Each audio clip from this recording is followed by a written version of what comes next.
Assalamualaikum warahmatullahi wabarakatuh. Pada video kali ini kami akan memberikan informasi terkait resmi Bapak Ibu ya. Insya Allah 2020 itu honorer semua akan dihapus. Dimana kita ketahui saat ini seleksi P3K guru sedang berlangsung dan kita dapat kabar bahwa seleksi tenaga kesehatan juga segera dibuka. Ya, dengan dibukanya informasi P3K tenaga kesehatan ini akan menambah ruwet kerja Panselnas. Dan di sini juga kita akan lihat afirmasi P3K untuk kesehatan itu apa saja. Bagi rekan-rekan tenaga kesehatan dapat mengikuti video ini sampai selesai. Baik Bapak Ibu, di media online saat ini sedang ramai dibicarakan tentang proses pengangkatan P3K tenaga kesehatan di tengah maraknya penyelesaian P3K guru ya Bapak Ibu, tahap 1 yang belum selesai. Masih menunggu progres penetapan NIP P3K. Kemudian juga penyerahan SK di beberapa daerah yang sampai saat ini untuk tahap 1 saja belum selesai. Kemudian juga untuk tahap 2 apalagi masih jauh nampaknya. Ditambah lagi dengan proses pelaksanaan seleksi tahap 3 yang digabung dengan P3K guru tahap 1 tahun 2022. Nah, tentu saja dengan dibukanya rekrutmen P3K tenaga kesehatan ini akan menambah ruwet ya kerja Panselnas dan dapat dipastikan rekrutmen P3K kesehatan ini juga akan berimbas pada progres P3K guru. Baik rekan-rekan tenaga kesehatan, di sini kami akan menyampaikan ada poin penting yang dapat kami berikan yakni terkait dengan syarat rekrutmen P3K tenaga kesehatan. Di sini disebutkan bahwa rekan-rekan yang masuk dalam rekrutmen P3K karena memang nanti sudah tidak ada lagi jabatan honorer di tahun 2023 itu, maka Bapak Ibu bisa mengikuti P3K ini apabila termasuk dalam 30 jenis jabatan fungsional kesehatan sesuai dengan Perpres nomor 38 tahun 2020. Nah, di sini kita lihat Perpresnya Bapak Ibu, lampirannya. Di sini ada banyak ya, ada berapa nih? Ada sekitar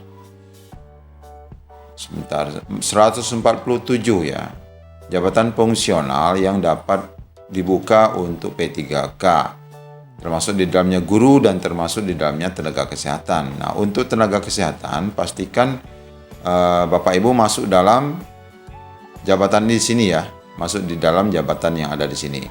Seperti apoteker, kemudian ada dokter gigi dan sebagainya, sampai perawat juga nanti akan ada di sini, bidan, apalagi dokter hewan dan sebagainya. Ini semua termasuk tenaga kesehatan yang nanti akan direkrut pada P3K tahun 2022 menjelang dihapusnya seluruh honorer di tahun 2023. Nah, itu yang perlu Bapak Ibu ketahui. Pastikan Bapak Ibu masuk dalam tenaga kesehatan yang tertuang dalam Perpres nomor 38 tahun 2020. Kemudian latar belakangnya minimal D3 Bapak Ibu ya. Kalau untuk guru itu tidak boleh D3, harus minimal S1. Dan namun untuk tenaga kesehatan ini syarat minimal untuk jenjang stratanya adalah minimal D3 kesehatan. Kemudian selanjutnya Bapak Ibu sudah terdata di dalam SISDMK per 1 April 2022. Apa itu SISDMK? Ya, ini Sistem Informasi Sumber Daya Manusia Kesehatan ya. Itu ada aplikasi tersendiri. Pastikan nama-nama Bapak Ibu masuk di dalam, ataupun nama adik-adik sekalian masuk dalam aplikasi ini per 1 April 2022. Kalau dalam guru tentu ini adalah Dapodik ya. Dapodik. Kemudian juga memiliki STR aktif untuk jenis jabatan fungsional. Ini surat registrasi aktif ya. Aktif ini seperti NUPTK pada guru ya. Ini juga sesuai dengan Kemenpan RB nomor 980 tahun 2021 yang tentu saja Bapak Ibu masuk dalam data pelayanan kesehatan yang ada di Kementerian Kesehatan. Kemudian Bapak Ibu juga sudah merupakan tenaga kesehatan non-ASN. Jadi selama ini juga honorer ya. Honorer di lembaga fasilitas kesehatan. Jadi kalau misalnya untuk guru itu adalah tenaga honorer guru, tetapi untuk rekan-rekan tenaga kesehatan merupakan non-honorer, juga merupakan honorer non-ASN di Paskes ataupun layanan kesehatan. Kemudian yang terakhir, ini menjadi polemik Bapak Ibu, diusulkan oleh pemerintah daerah. Jadi tetap sama seperti guru, di mana Bapak Ibu ataupun adik-adik sekalian nanti yang dapat mengikuti seleksi P3K kesehatan itu harus diusulkan ya. harus diusulkan terlebih dahulu oleh pemerintah daerah. Tentu kalau guru dari sekolah, kalau ini dari layanan kesehatan, ke pemerintah daerah, baik itu kabupaten kota maupun provinsi, untuk diusulkan ke PAN RB untuk dibuka formasi tenaga kesehatan. Nah, di antara tahapannya nanti adalah ini mulai dari bulan Maret ya. Ini sudah mulai dari bulan Maret. Kemudian pembukaan informasinya Maret April, kemudian validasi usulan informasi di bulan Mei, penetapan kebutuhan di bulan Juni, penyampaian informasinya itu di bulan Juni juga, integrasi data di laman SSN BKN ini Bapak Ibu juga di bulan Juni, seleksinya dibuka nanti, pengumumannya di bulan Juli Bapak Ibu, pendaftaran juga di bulan Juli, pelaksanaan seleksi di bulan Juli. Dan ini bisa bersamaan dengan P3K Guru tahap 3 atau P3K Guru tahun 2022.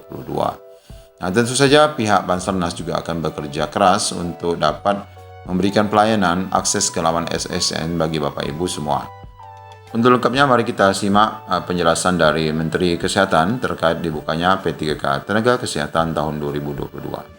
Pada kesempatan ini kami ingin menyampaikan bahwa dengan mulai menurunnya kasus konfirmasi COVID-19, Kementerian Kesehatan akan mulai untuk memfokuskan diri melakukan transformasi di sektor kesehatan sebagai arahan Bapak Presiden ke kami. Dan salah satu yang kita lihat perlu sekali untuk dilakukan transformasi adalah di sumber daya manusia kesehatan. 2022 sampai 2023 ini untuk menerima tenaga honorer kesehatan yang sekarang ada di daerah-daerah sebagai calon ASN statusnya atau pegawai pemerintah dengan perjanjian kerja atau P3K. Ini sama seperti yang dilakukan di Kemendikbud untuk guru-guru. Ya, sebelumnya sudah dilakukan. Jadi sekarang kita di Kementerian Kesehatan juga melihat bahwa kita memiliki banyak tenaga honorer yang sudah bekerja sebagai tenaga kesehatan, dan di tahun 2022 dan 2023 ini nanti kita buka formasinya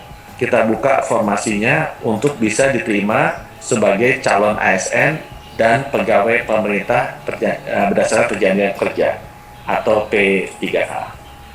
Nah, kita juga sudah menyampaikan ini ke seluruh daerah, pemerintah daerah, dan sudah mulai masuk data-datanya. Sampai sekarang ada 200.000 tenaga kesehatan dengan status honorer yang sudah menyampaikan data-datanya ke Kementerian Kesehatan untuk bisa diproses sebagai calon aparatur sipil negara ASN atau juga pegawai pemerintah dengan perjanjian kerja. Jadi pada kesempatan ini kami ingin menyampaikan untuk para tenaga kesehatan honorer yang berada di seluruh Indonesia agar bisa lebih tenang, dan tolong segera melakukan pendaftaran melalui pemerintah daerah, dinas kesehatan masing-masing, agar segera bisa kita proses sebagai calon ASN dan juga P3K, pegawai pemerintah dengan perjanjian kerja.